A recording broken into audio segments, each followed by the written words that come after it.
Le billet d'humeur, Annette Lévy-Villard. Bonjour Annette. Bonjour Rudy. Alors, je découvre que demain, 25 novembre, est une journée internationale pour l'élimination de la violence à l'égard des femmes internationales, parce que c'est l'ONU qui a décidé en 1999 d'avoir cette journée après avoir, 6 ans plus tôt, rédigé une déclaration sur l'élimination de la violence à l'égard des femmes. Alors oui, Rudy, je n'avais pas remarqué l'existence de cette journée internationale coincée dans le calendrier entre plein d'autres journées internationales. Le 8 mars, déjà, journée internationale des femmes, mais aussi la journée internationale du chien, la journée internationale de l'eau, la journée internationale de la bière, etc., etc. Bon, j'arrête de ricaner. L'ONU essaye, à travers journées et commissions, de financer des programmes pour améliorer la situation des femmes et faire avancer l'égalité.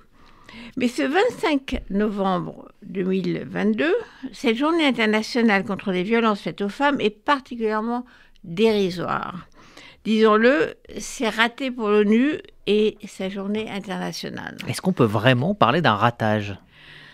Oui, commençons par la France qui, heureusement, n'est pas en guerre, mais où les femmes continuent d'être tuées par leurs conjoints ou compagnons. Quand on parle de violence, on peut parler également de mort.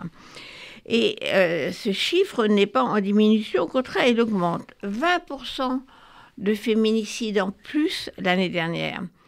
122 femmes ont été tuées en général à coups de couteau et parce qu'elles voulaient quitter le futur assassin. Et déjà 102 mortes en 2022 et l'année n'est pas finie. Pourtant, les mentalités évoluent. Sous l'influence du tsunami MeToo, aujourd'hui une gifle et quelques autres gestes violents forcent les insoumis à mettre au placard le député Adrien Quatennens, dauphin potentiel du chef Jean-Luc Mélenchon. Ce vieux macho d'une autre époque lui avait pourtant apporté son soutien. Il avait dit combien il admirait le courage d'Adrien, comme il l'appelle, qui avait reconnu la gifle. Quel courage. Adrien n'est pas un violent, avait dit Mélenchon, parce qu'il n'a été violent qu'une fois. Manque de chance, l'épouse d'Adrien Quatennens vient de publier un communiqué qui explique qu'en fait, il ne s'agissait pas d'une gifle, mais elle avait subi des violences physiques et morales depuis des années.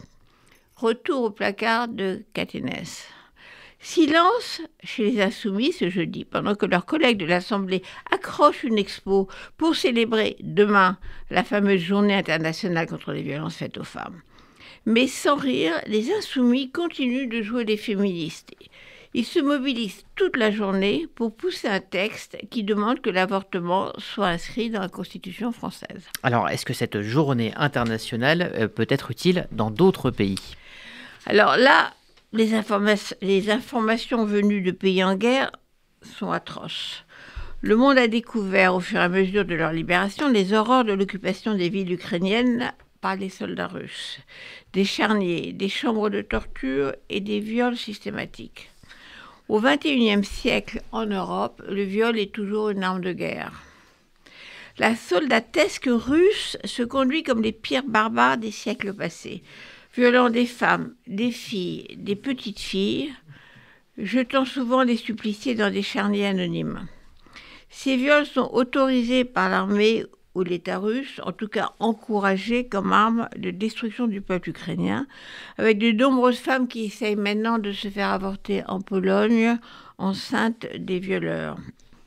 Alors on se souvient que l'armée rouge avait déjà reçu la permission de Staline de violer toutes les Allemandes sur leur route, parce qu'avait dit Staline, mes soldats ont besoin de détente. Je cite.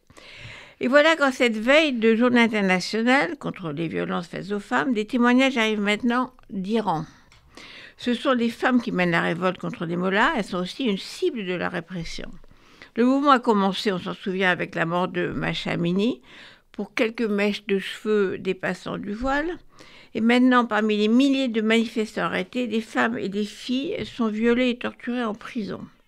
Une dictature islamiste qui impose le voile au nom de la pudeur, mais se déchaîne dans l'agression sexuelle, révélant la vraie nature du système religieux patriarcal.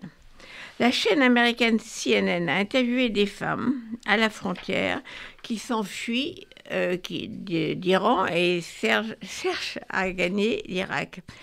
Leurs témoignages diffusés par CNN sont terrifiants.